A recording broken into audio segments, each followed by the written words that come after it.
I welcome you all to Inspired Corner. In previous sessions, we discussed the tsunami and its exercise part 1 in English as well as Hindi.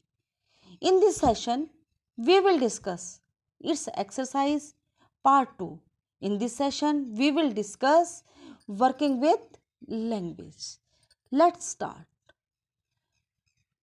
Number 1. Go through part 1 carefully and make a list of as many words as you can find that indicate movement of different kinds. There is one word that occurs repeatedly. Count how many times. Put them into 3 categories: fast movement, slow movement, neither slow nor fast. Can you explain why there are many words in one column and not in the others? आपने part 1 को carefully मतलब सावधानी पूर्वक समझा और कुछ words बार बार आ रहे हैं. अब उनकी मूवमेंट्स डिफरेंट काइंड्स में होती है. अब कितने हाउ मैनी टाइम्स कितनी बार वर्ड्स आ रहे हैं और उनको सबको 3 कैटेगरीज में रखना है: fast movement, slow movement, neither slow nor fast. क्या आप बता सकते हैं कि ये वर्ड्स जो हैं ये क्यों एक कॉलम में आ रहे हैं, दूसरे में नहीं?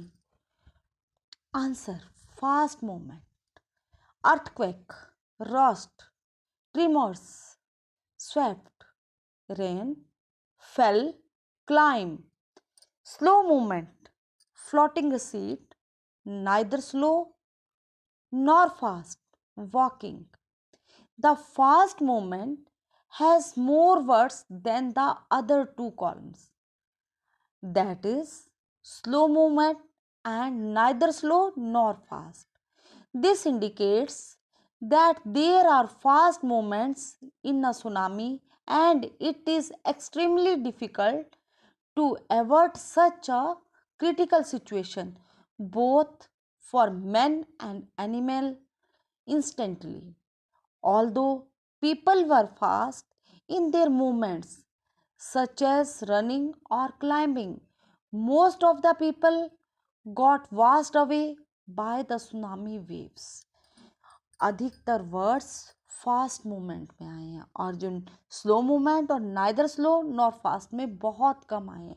ये क्या बताता है कि क्रिटिकल सिचुएशंस में मनुष्य और एनिमल्स दोनों फास्ट मूवमेंट्स करते हैं. और इसमें क्या और ज़्यादा तेज़ी से कौन मूवमेंट करते हैं? पीपल, लोग करते हैं.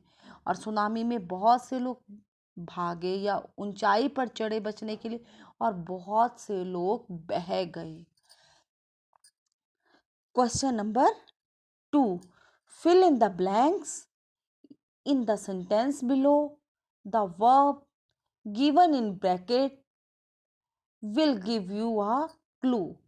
अब क्या हुआ है कि निम्नलिखित रिक्त स्थानों की पूर्ति कीजिए और वर्ड्स दिए हुए हैं वर्ब के जो एक आपके लिए क्लू है, संकेत है. Number 1. The earth trembled but not many people felt the dash. और क्लू दिया हुआ है ट्रेम्बल, तो क्या आएगा यहाँ पर? Trembling. The earth trembled but not many people felt the trembling. जो पर्पल कलर से ट्रेम्बलिंग है ये फिलअप भरा हुआ है, फिलिंग द ब्लैंक को फिलअप किया है. Number 2. When the zoo was flooded there was a lot of dash and many animals escaped into the country yard side. और क्या क्लू है? कंफ्यूज. तो क्या करेंगे आप? When the Jew was flooded, there was a lot of confusion and many animals escaped into the countryside. अब confusion क्या है? ये fill up है. Number 3. We heard with dash that the lion had been recaptured. और clue दिया हुआ है हमारे पास relief. We heard with relief that the lion had been recaptured. तो relief क्या है? fill up है. Number 4, the zookeeper was stuck in a tree and his dash was filmed by the TV crew. और rescue दिया हुआ है यहाँ पर clue. अब क्या सेंटेंस बना? The zoo keeper was stuck in a tree and his rescue was filmed by the TV crew. Number 5, there was much dash in the village when the snake charmer came visiting. और clue क्या है? Excite. तो क्या sentence बना? There was much excitement in the village when the snake charmer came visiting. अब देखो purple colour से जो वर्ड है, ट्रेम्बलिंग, कंफ्यूजन, रिलीफ, रेस्क्यू और एक्साइटमेंट, ये सभी के सब क्या है? हमारे फिलअप्स हैं. ये जो वर्ब्स के क्लू दिए थे उनसे ये वर्ड्स बने हैं और इन्हें हमने फिल इन द ब्लैंक्स में फिल किया है. Question number 3, study the sentences in the column A and B. A और बी कॉलम में सेंटेंसेस दिए हैं, उन्हें स्टडी करो, उन्हें पढ़ो, रीड करो. ए नंबर 1, मेघना वाज स्वेप्ट अवे. और बी कॉलम में कैसे लिखा है ये? द वेव्स स्वेप्ट मेघना अवे. फिर आ जाओ ए कॉलम पर. Number 2 sentence, Alam's grandfather was hit on the head. और बी कॉलम में क्या आ गया? Something hit Alam's grandfather on the head. फिर ए कॉलम में आ जाओ. Third sentence, 60 visitors were washed away. और बी कॉलम में आ जाओ. The waves washed away 60 visitors. फिर ए कॉलम में आ जाओ. फोर्थ सेंटेंस है, no animal carcasses were found. और बी में क्या है? People did not find any animal carcass. मतलब लोगों को कोई भी कारकेस क्या होता है? Dead bodies. क्या होते हैं कारकेसेस? Dead bodies. अब क्या है ये? क्यों कॉलम 1 ए और बी दिए हुए थे? अब इन्हें जानते हैं हम कि क्यों दिए हुए थे, क्या कारण था इनका. Compare the sentences in A to the ones in B. Who is the doer of the action in every case? Is the doer mentioned in A or B? In B, notice the verb in A. Was swept away, was hit, were washed away, were found. They are in the passive form. The sentences are in the passive voice. In these sentences, the focus is not on the person who does the action. In B, the doer of the action is named. The verbs are in the active form. The sentences are in the active voice.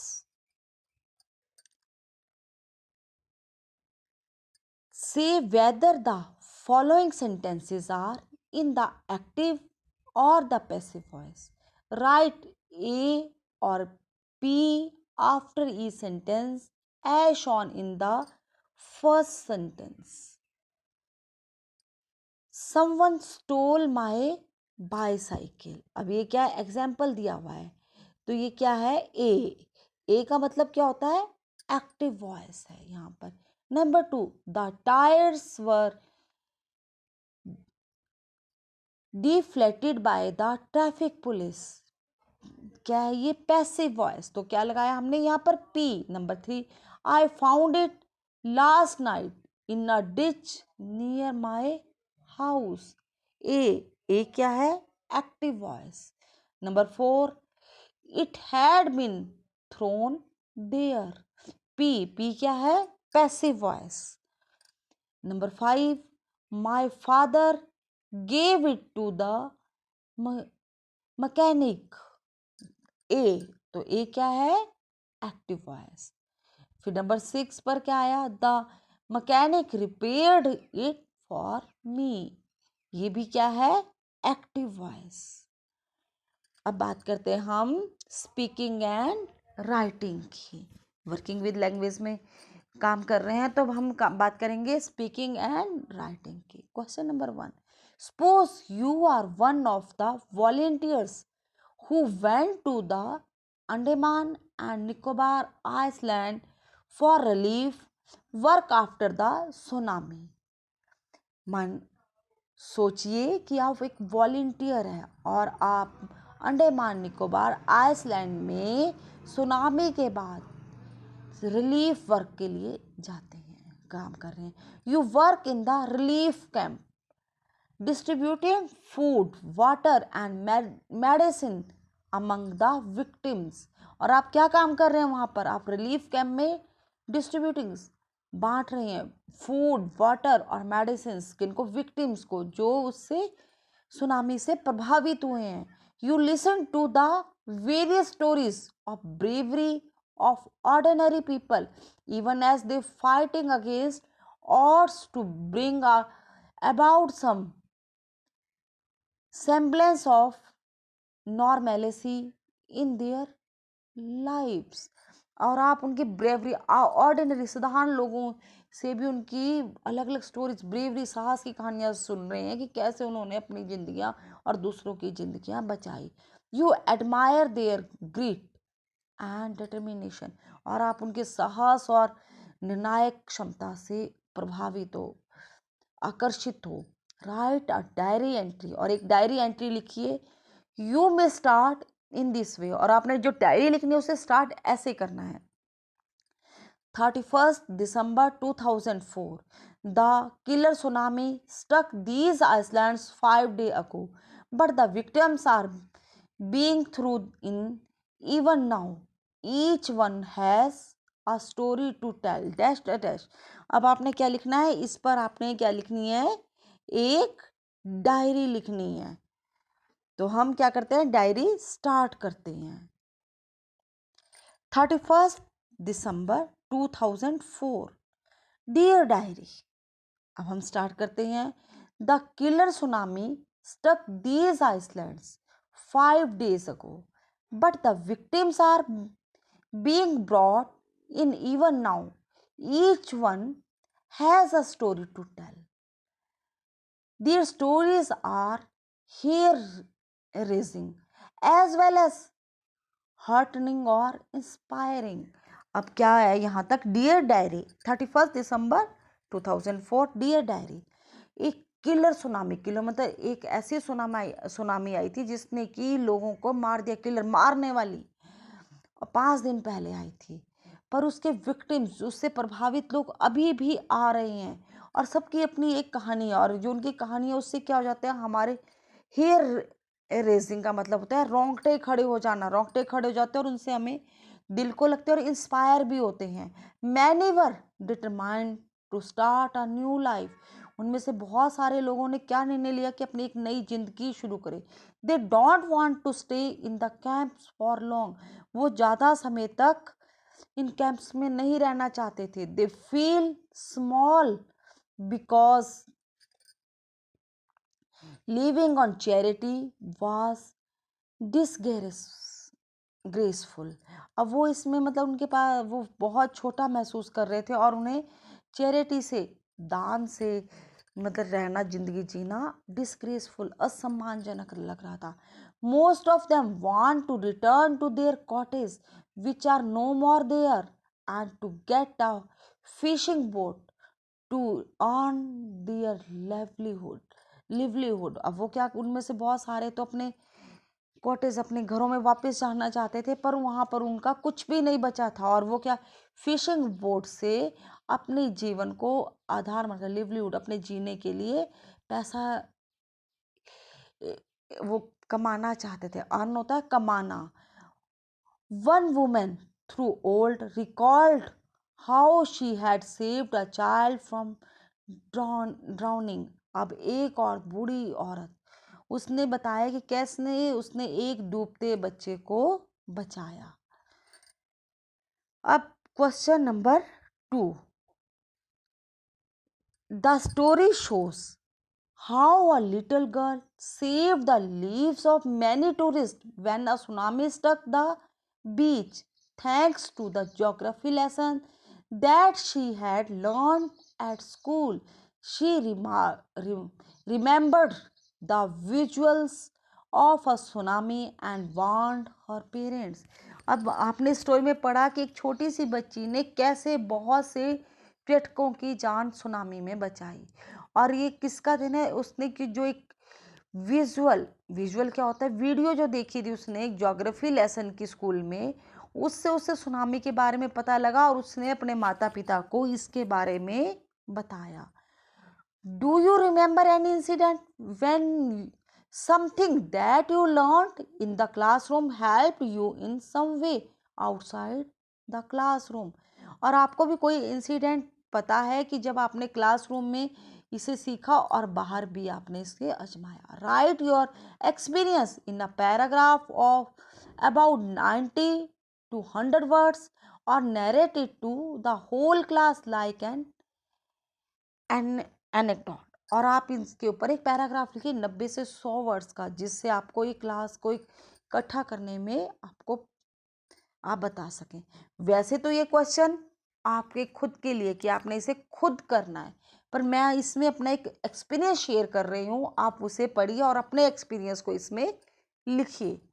Classroom are the portal through which a children crosses the bridge of their curiosity. जो classrooms होते हैं इसमें ये क्या होता है, एक portal होता है जिसमें वो अपनी क्यूरियोसिटी, अपनी उत्सुकता को ब्रिज पुल बनाकर आगे बताते करते हैं, चलते हैं। One should be a keen observer to grasp things from class, and it could be anything small or big which makes a change in your life।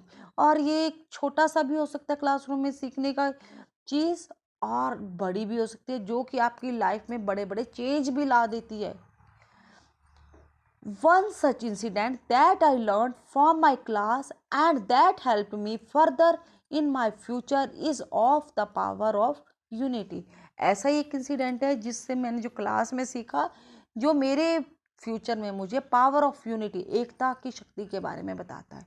During a NCC camp there were many students from different schools and new to everyone. और एक NCC camp की बात मैं बता रही हूँ, उसमें क्या है कि बहुत सारे स्टूडेंट्स इकट्ठे थे और वो डिफरेंट स्कूल्स, अलग अलग स्कूल से आते हैं और वो एक दूसरे के लिए नए होते हैं। So during a drill a task was given to us clean the ground. और हमें एक टास्क मिला, एक काम मिला। टास्क क्या होता है? काम।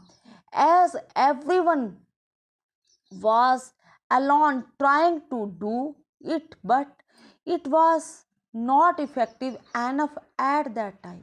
और हमें क्या, ग्राउंड की सफाई का काम मिला और सब अपने आप अलग अलग से काम करने लगे, पर ये इतना इफेक्टिव नहीं हो रहा था, इतना प्रभावित पूर्ण नहीं हो रहा था कि ये काम हो सके, अच्छे से नहीं हो पा रहा था। फिर हमने क्या किया, then we all gathered and made groups and divided portion to clean, and this eased the burden over us and helped us to complete the task soon। फिर हमने क्या किया, हम सब इकट्ठे हो गए और हमने ग्रुप्स बना लिए और पोर्शन, जो ग्राउंड मिल का काम मिला था, हमने उसके पोर्शंस बांट दिए, छोटे छोटे टुकड़े कर दिए और सबको एक काम बांट दिया कि ये पोर्शन आपने साफ करना, ये आपने। उससे क्या हो गया, जो हमारा काम था वो भी आसान हो गया, ईज हो गया, और हमारा जो काम है, टास्क, वो जल्दी ही खत्म हो गया। This developed a share belief to unity in all of us. और इस ने क्या डेवलप किया हमारे अंदर, इकट्ठे मिलकर काम करने की शक्ति को, और made our bond stronger which help us further in other task. और जो हमारा बॉन्ड था आपस में एक दूसरे बातचीत का, वो अच्छा मजबूत किया, जिससे हमने जो और काम भी थे अपना एनसीसी कैंप में, हमें उन्हें पूरा करने में सहायता मिली। And there we all grew friendship and learned how to interact with new people and bluntly keeping your views and creating unity in between strangers and becoming friends। और इससे क्या चीज़ आई, एक हमारे अंदर फ्रेंडशिप, मित्रता की भावना आई, और हमने ये भी सीखा कि स्ट्रेंजर जिन्हें हम जानते भी नहीं, हम उनसे कैसे इंटरेक्ट हो सकते हैं, कैसे उनसे बातचीत करें, और कैसे हम उनके साथ यूनिटी, एकता से रखते हैं, और कैसे हम बाद में फ्रेंड्स बन सकते हैं। तो इससे हमें क्या आई, हमारे में यूनिटी की भावना पैदा हुई। और ये हमारा सुनामी चैप्टर कंप्लीट हो गया। Thank you students.